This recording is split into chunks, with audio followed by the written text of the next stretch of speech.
Bonjour à tous et bienvenue dans ce tout premier podcast de notre Église, diffusé sur YouTube, Facebook et bien d'autres réseaux sociaux. C'est un grand moment de joie pour nous de lancer cette initiative. Nous remercions tout particulièrement notre visionnaire, Maman Sylvie Omari, pour son soutien précieux, ainsi que le frère Tichik Mounsi pour la prédication inspirante de ce dimanche sur l'œuvre du Saint-Esprit dans la vie d'un chrétien. Et le frère Jedidia pour sa collaboration dans la diffusion de ce message. Sans plus tarder, étudions la Bible.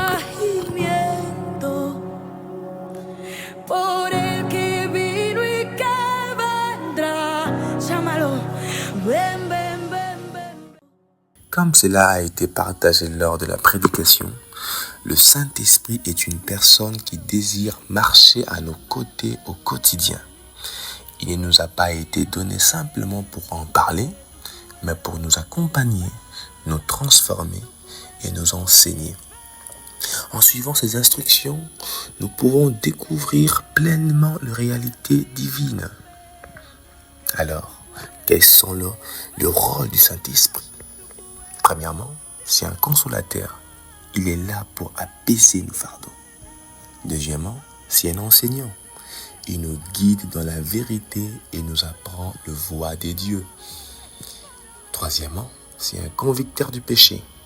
Il éclaire nos cœurs pour nous éloigner de mauvaises voies. Quatrièmement, guide vers Christ. Il nous conduit vers Jésus, notre Sauveur, et nous rapproche de lui. Cinquièmement, c'est un intercesseur. Il intercède pour nous, même quand nous ne savons pas quoi dire. Sixièmement, c'est un libérateur de désirs mondains. Il nous libère des attachements terrestres pour que nous puissions servir Christ. Septièmement, distributeur de dons spirituels. Il nous équipe avec des dons pour accomplir le travail de Dieu. Huitièmement, capacitaire pour la bataille spirituelle. Il nous fortifie et nous prépare pour affronter le défi spirituel. Neuvièmement, défenseur. Il plaide en notre faveur et nous protège. Dixièmement, c'est un unificateur. Il nous unit en un seul corps dans la foi. Onzièmement, libérateur. Il nous délivre de l'esclavage spirituel. Nous trouvons également des références clés dans la Bible qui nous éclairent sur le rôle du Saint-Esprit.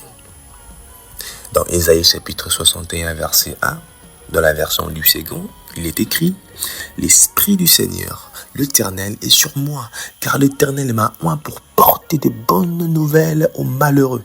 Il m'a envoyé pour guérir ceux qui ont le cœur brisé, pour proclamer aux captifs la liberté et aux prisonniers la délivrance. » Également, dans Galates chapitre 5, verset 19, verset 22,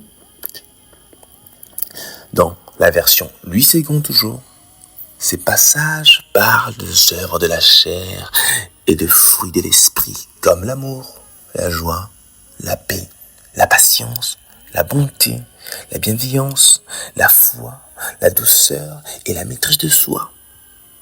Et dans 1 Samuel chapitre 10, verset 6, toujours dans la version Louis II, bien sûr, il est écrit « L'Esprit de l'Éternel te saisira, et tu prophétiseras avec eux, et tu seras changé à un autre homme. » Ces versets montrent comment le Saint-Esprit peut transformer une personne, la rendre apte pour le dessein de Dieu. Alors, quels sont les avantages du Saint-Esprit?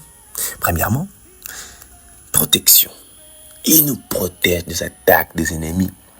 Deuxièmement, révélation de notre identité. Il nous révèle notre identité en Christ. Troisièmement, appartenance en Christ. Il affirme notre appartenance au corps de Christ. Quatrièmement, restauration. Il restaure nos cœurs brisés et nos vies. Cinquièmement, paix et joie.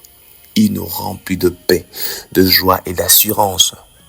Sixièmement, plénitude. Il comble nos vies et nous donne un sens d'accomplissement. Septièmement, préservation. Il nous garde et nous sanctifie. Huitièmement, communication de sainteté. Il nous inspire à marcher dans la sainteté. Troisièmement, transformation de notre intelligence. Il renouvelle notre manière de penser. Ces premiers podcasts marquent le début d'une aventure en ligne pour notre Église. Messu, mission évangélique de la sagesse et de l'unité en Christ. Nous espérons qu'il sera une source d'encouragement et d'inspiration pour chacun d'entre vous. Nous remercions à nouveau Maman Sylvie Omari pour sa vision qui a rendu ces projets possibles. N'oubliez pas de partager ces messages avec vos proches et de nous suivre sur YouTube, Facebook et toutes nos autres plateformes. Que Dieu vous bénisse abondamment et à très bientôt pour de nouveaux épisodes. Ciao!